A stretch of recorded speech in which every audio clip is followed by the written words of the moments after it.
napakabilis kasi ng Oo araw. nga! Patapos na ang July. Yes. Yan, gusto naming malaman lahat kung ano Merry ba. Christmas! Wala pa. Pero bagong Christmas, Ghost Month muna tayo! Okay, ito.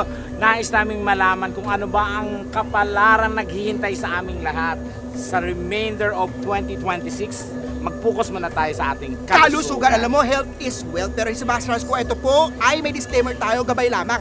Hindi po doktor si Master Hans, kaya Tama. kailangan na pangalagaan natin ang kalusugan, magpunta kay Doc. Tama.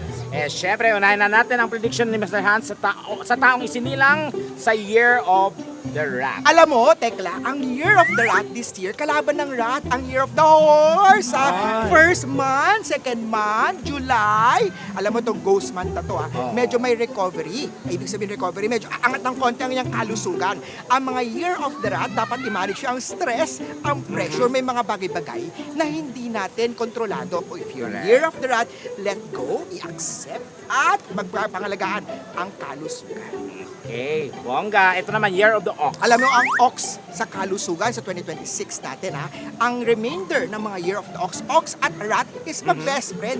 Ang mga ox this year, this remainder of the, pagdating sa kanyang career muna ng konti, touch natin ng konti, ang mga ox masipag. However, dahil sa sobrang sipag ng mga ox, ang kalusugan niya, nakakalimutan niya. Make sure, if you're Year of the Ox, i-balance natin ang health, career o pera. Kaya if you're Year of the Ox, pahinga-pahinga din pag may time. Tama.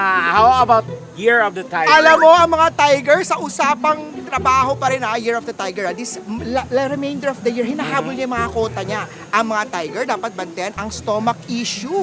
Make sure niya, mga stress worries ng mga tiger ay nag-increase sa acidity sa kanyang tiyan. Kaya if you're Year of the Tiger, dapat iwasan natin masyadong acidic, masyadong mga napagkakalimutan natin pagkain ng on time. Importante ang mga tiger, Tama. kumain sa tamang oras. Palapas ng gutom, ika nga. Yes. Ito, Year of the Rabbit naman, Mas. Ang mga Year of the Rabbit, alam mo ba, this year, remainder of the year ng rabbit, especially papunta na tayo August, autumn na yan Papunta December, winter naman yan. If your Year of the Rabbit this year, active sa romansa. Ay, bongga. Gusto ko yan. Ay, marami Pwede- siya. Pwede ba lumipat sa Year of the Rabbit? Yan. Year of the Rabbit, marami silang mga romance na meet kung saan-saan.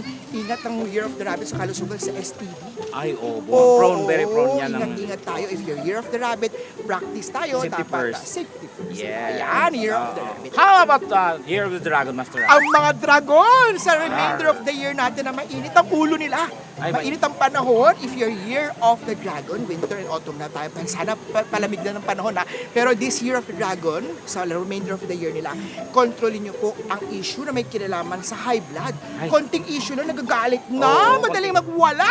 Oo, Ay, baka naku. mag-trigger Diba, pa. trigger, high blood, or dahil sa issue nyo sa init ng ulo, pag nag-drive kayo, prone kayo sa away, Away, suntukan. yan. Alam mo ang advice ko, and ano ka na, Inhale. inhale, exhale, may mga Exhale, bagay-bagay na Embrace. na inggit sa iyo, huwag mo pansinin sila, hayaan mo lang sila. Tama.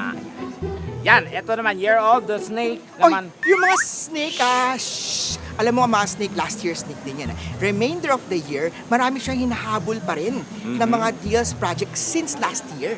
Marami siyang mga trabaho na hindi na pa natatapos. If you're Year of the Snake this year, make sure i-organize, ayusin ang oras mo. Sa kalusugan, make sure matulog sa tamang oras dahil dapat bantayan ang may kinalaman sa diabetes din ang mga snake. Dahil kulang sa tulog, kaya masyadong maraming nasikaso, diabetes o sugar ang dapat bantayan ng mga Year of the Snake. Ayan, how about Goat? Ay, ang mga goat alam mo, goat, ang mga goat tayo, alam ko may horse muna tayo. Ay, Pero horse pa, Horse sorry. muna tayo. Horse muna Tumalon. tayo. Tumalon kasi tayo. yung goat. Nakalimutan. Sorry. Anong tumalon? Balik tayo ng konti. Horse muna tayo. Horse muna tayo. Sa mga pinanganak ng Year of the Horse, this year, if you're Year of the Horse, at ang 2026 natin, Year of the Fire Horse, hindi mo magandang taon yun.